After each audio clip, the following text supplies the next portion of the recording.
This is an ABC News special, Presidential Address to the Nation. Reporting now, David Muir.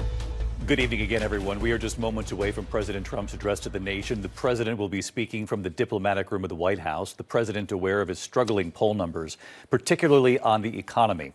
He will look to make the case tonight that his policies are working amid growing concerns when it comes to affordability, grocery prices, health insurance premiums, and American jobs.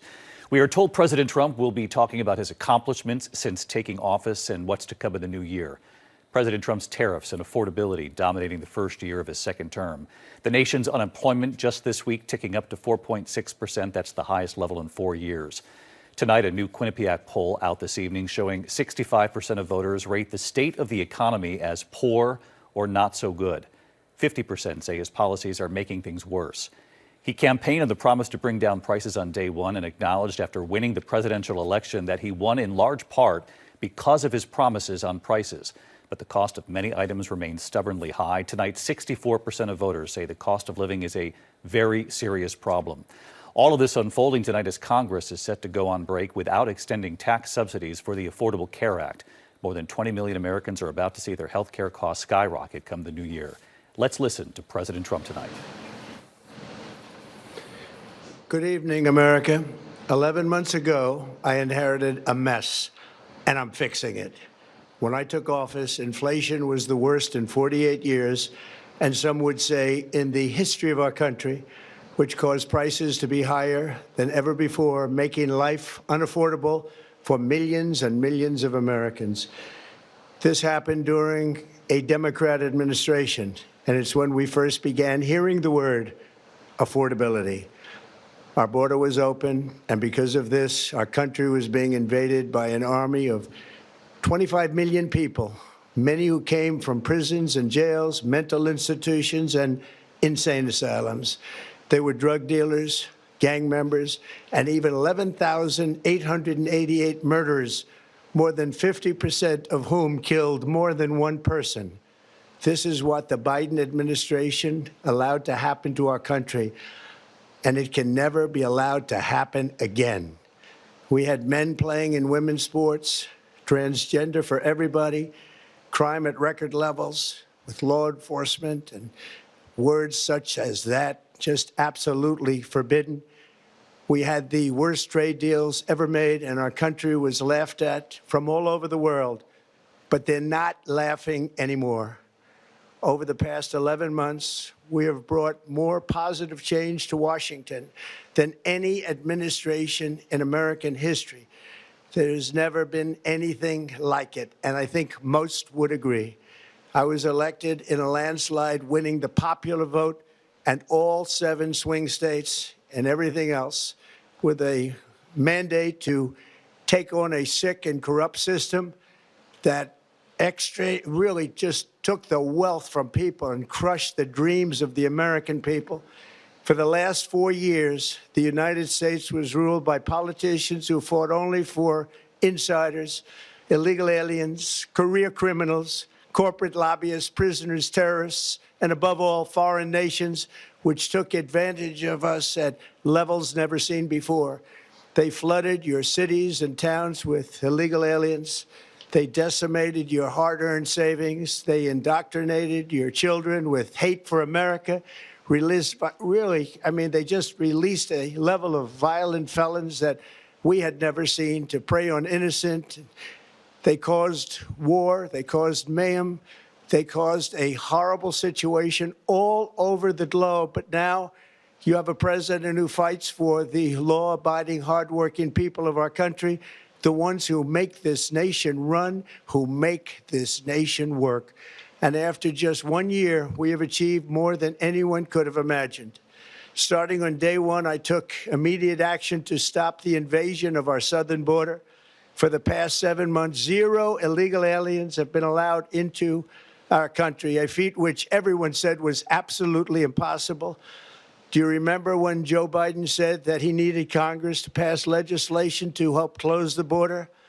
He was always blaming Congress and everyone else. As it turned out, we didn't need legislation. We just needed a new president. We inherited the worst border anywhere in the world, and we quickly turned it into the strongest border in the history of our country. In other words, in a few short months, we went from worst to best. We're deporting criminals, restoring safety to our most dangerous cities. Just take a look at Washington, D.C. It's at levels of safety that we've never seen before. And they decimated the bloodthirsty foreign drug cartels. We did that all by ourselves with our people, and we're so proud of it because they were poisoning and destroying our population. Drugs brought in by ocean and by sea are now down 94%. We have broken the grip of sinister woke radicals in our schools, and control over those schools is back now in the hands of our great and loving states where education belongs. After rebuilding the United States military in my first term, and with the addition we are adding right now, we have the most powerful military anywhere in the world, and it's not even close. I've restored American strength, settled 8 wars in 10 months, destroyed the Iran nuclear threat, and ended the war in Gaza, bringing for the first time in 3,000 years peace to the Middle East, and secured the release of the hostages, both living and dead. Here at home, we're bringing our economy back from the brink of ruin. The last administration and their allies in Congress looted our Treasury for trillions of dollars, driving up prices and everything at levels never seen before. I am bringing those high prices down and bringing them down very fast. Let's look at the facts. Under the Biden administration, car prices rose 22%, and in many states, 30% or more. Gasoline rose 30 to 50%. Hotel rates rose 37%. Airfares rose 31%. Now, under our leadership, they are all coming down and coming down fast. Democrat politicians also sent the cost of groceries soaring, but we are solving that too. The price of a Thanksgiving turkey was down 33% compared to the Biden last year. The price of eggs is down 82% since March, and everything else is falling rapidly. And it's not done yet, but boy, are we making progress. Nobody can believe what's going on.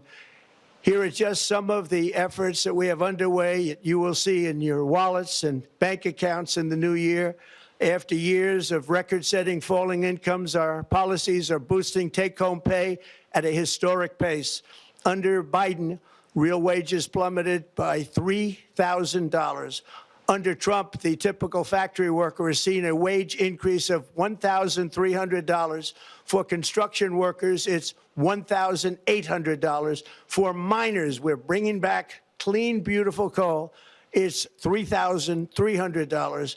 And for the first time in years, wages are rising much faster than inflation. Remember that. The wages, just look at it. Wages are going up much faster than inflation. How big is that? Very importantly, there are more people working today than at any time in American history, and 100% of all jobs created since I took office have been in the private sector. Think of that. 100% of all jobs have been in the private sector rather than government, which is the only way to make a country powerful and great. This historic trend will continue. Already, I've secured a record-breaking $18 trillion of investment into the United States, which means jobs, wage increases, growth, factory openings, and far greater national security. Much of this success has been accomplished by tariffs. My favorite word, tariffs, which for many decades have been used successfully by other countries against us, but not anymore. Companies know that if they build in America, there are no tariffs, and that's why they're coming home to the USA in record numbers. They're building factories and plants at levels we haven't seen, AI, automobiles. We're doing what nobody thought was even possible, not even remotely possible. There has never, frankly, been anything like it. 1 year ago, our country was dead. We were absolutely dead. Our country was ready to fail, totally failed. Now, we're the hottest country anywhere in the world. And that's said by every single leader that I've spoken to over the last 5 months. Next year, you will also see the results of the largest tax cuts in American history that were really accomplished through our great, big, beautiful bill, perhaps the most sweeping legislation ever passed in Congress. We wrapped 12 different bills up into one beautiful bill. That includes no tax on tips, no tax on overtime, and no tax on Social Security for our great seniors. Under these cuts, many families will be saving between $11,000 and $20,000 a year, and next spring is projected to be the largest tax refund season of all time. Because of tariffs, along with the just passed One Big Beautiful Bill, tonight I am also proud to announce that more than 1,450,000, think of this, 1,450,000 military service members will receive a special, we call Warrior Dividend before Christmas, a Warrior Dividend. In honor of our nation's founding in 1776, we are sending every soldier $1,776. Think of that. And the checks are already on the way. Nobody understood that one until about 30 minutes ago. We made a lot more money than anybody thought because of tariffs, and the bill helped us along. Nobody deserves it more than our military, and I say congratulations to everybody. And by the way, we now have record enlistment in our military, and last year we had among the worst recruitment numbers in our military's history. What a difference a year makes. In addition, I'm doing what no politician of either party has ever done, standing up to the special interests to dramatically reduce the price of prescription drugs. I negotiated directly with the drug companies and foreign nations, which were taking advantage of our country for many decades, to slash prices on drugs and pharmaceuticals by as much as 400, 500, and even 600%. In other words, your drug costs will be plummeting downward. And I used the threat of tariffs to get foreign countries who would never have done it to pay the cost of this giant dollar reduction. They stopped ripping us off, and it began as of 4 days ago. There has never been anything like this in the history of our country. Drugs have only gone up, but now they'll be going down by numbers never conceived possible. It's called Most Favored Nation. And no president has ever had the courage or ability to get this done until now. The first of these unprecedented price reductions will be available starting in January through a new website, trumprx.gov. And these big price cuts will greatly reduce the cost of health care. I'm also taking on the gigantic health insurance companies that have gotten rich on billions of dollars of money that should go directly to the people. The money should go to the people, that's you, so they can buy their own health insurance, which will give far better benefits at much lower costs. It will be far better health insurance. The current Unaffordable Care Act was created to make insurance companies rich. It was bad health care at much too high a cost. And you see that now in the steep increase in premiums being demanded by the Democrats, and they are demanding those increases, and it's their fault. It is not the Republicans' fault. It's the Democrats' fault. It's the Unaffordable Care Act, and everybody knew it. Again, I want the money to go directly to the people so you can buy your own health care. You'll get much better health care at a much lower price. The only losers will be insurance companies that have gotten rich, and the Democrat Party, which is totally controlled by those same insurance companies. They will not be happy, but that's okay with me, because you, the people, are finally going to be getting great health care at a lower cost. Another major focus is the cost of energy. For years, the radical left Democrats exploited the green energy scam as an excuse to funnel many billions of dollars into their own massive slush funds, as their energy restrictions drastically drove up prices, and they drove them up at record levels. Electricity costs surged 30 to 100% under Biden, and the typical family lost $5,000 to $10,000 in higher energy costs. Think of that, $5,000 to $10,000 you lost. On day one, I declared a national energy emergency. Gasoline is now under $2.50 a gallon in much of the country. In some states, it, by the way, just hit $1.99 a gallon. And within the next 12 months, we will have opened 1,600 new electrical generating plants, a record, and it's a record that won't be beaten by practically, I would say, by anybody, or certainly not very soon. Prices on electricity and everything else will fall dramatically. The Democrat inflation disaster, again, the worst in the history of our country, also robbed millions of Americans of home ownership and indeed the American dream. The yearly cost of a typical new mortgage increased by $15,000 under Democrat rule.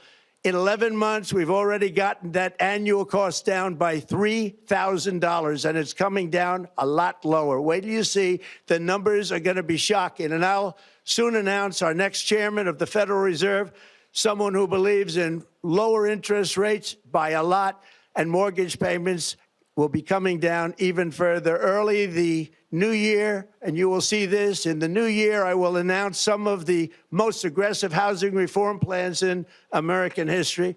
A major factor in driving up housing costs was the colossal border invasion.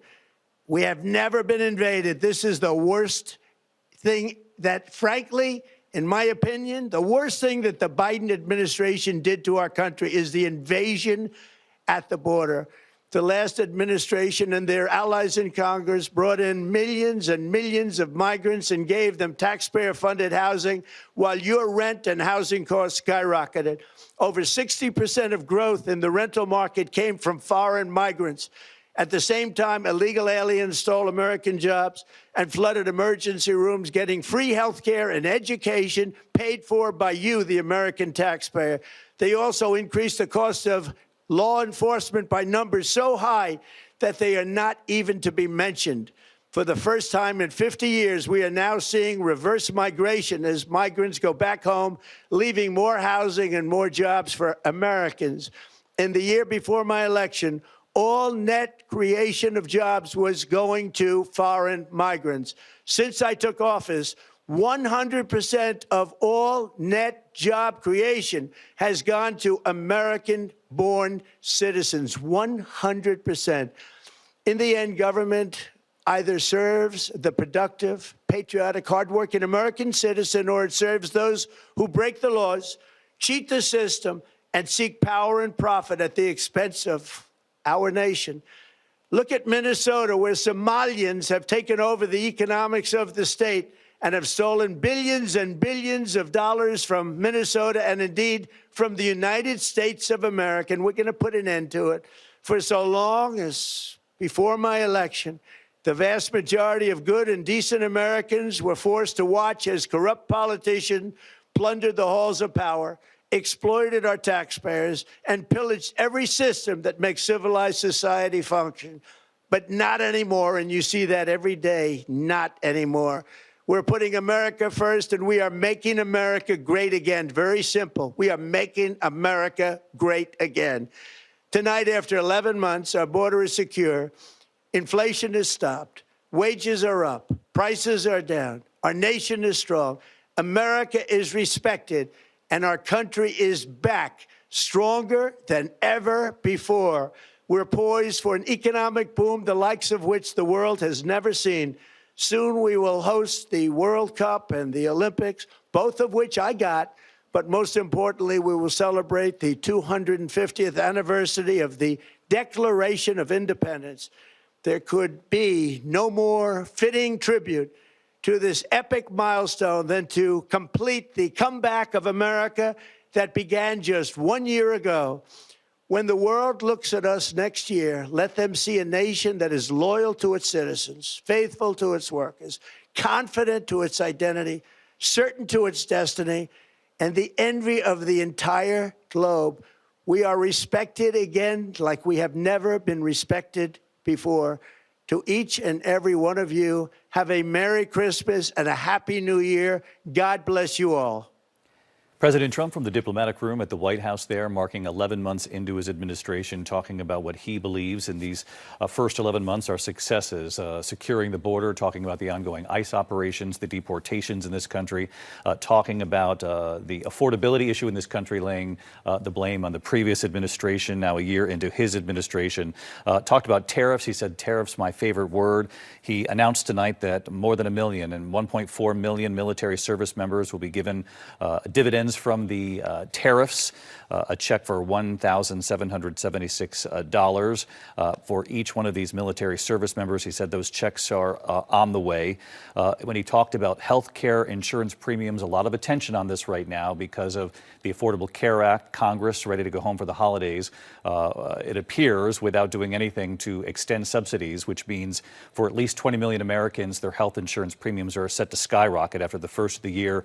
He said this is the Democrats' fault. These premiums are going up, despite the fact that a lot of this rests on Congress's shoulders, and certainly questions for the president going into the election, saying he had the contours of a plan, in essence, a health insurance plan. He did talk tonight about returning the money to the people when it comes to health insurance. But I'll get to Mary Bruce, our chief White House correspondent, for more on this. If there's any kind of proposal that's been issued by the White House to explain what this means, because in the meantime, for millions, premiums are going up. He also talked about prices in this country. You know, any president and presidents before him have dealt with affordability. President Biden did. Prices were high under the Biden administration and some of the previous administrations as well. And you can make the case that prices are going down, but people look at the prices at the grocery store on certain items, and they know what they're paying for them. So it becomes a bit of a challenge for really any administration when it comes to affordability. It certainly does, David, and the president just there said that prices are coming down and fast, but the latest government data actually shows that consumer prices are up 3% compared to a year ago, and that trend isn't going in the right direction. That same data showing that prices have been ticking up for the past 5 months. Now, the president is right. Gas prices are down, but Americans are paying more for groceries. They are feeling that when they go to the grocery store. According to the Bureau of Labor Statistics, the prices of groceries is up from a year ago, including on products impacted by Trump tariffs. Coffee up 41%, sirloin steak up 20%, frozen orange juice up 12%. Utilities also up, the cost of housing. The typical household, David, is now spending $208 extra per month compared to the same time last year because of inflation. That's according to Moody's Analytics. And look, the president is trying to paint a rosy picture here. He is pitching the fact that his policies are working, but he also knows that Americans simply are not feeling that. And that is the huge challenge for this administration and Republicans heading into the midterms, David. Making the case, of course, stay the course. He believes his policies are working, and you heard him talk about the year ahead, talking about what's coming to America when it comes to the Olympics and other events that he says he helped bring to America, and said an economic boom is on the way. Part of his message heading into the holiday here and the new year. Our chief White House correspondent, Mary Bruce, on the president tonight. Mary, thanks so much. We'll have much more tomorrow on Good Morning America, and of course, I'll see you tomorrow evening for World News Tonight. From all of us here at ABC News, thank you for watching.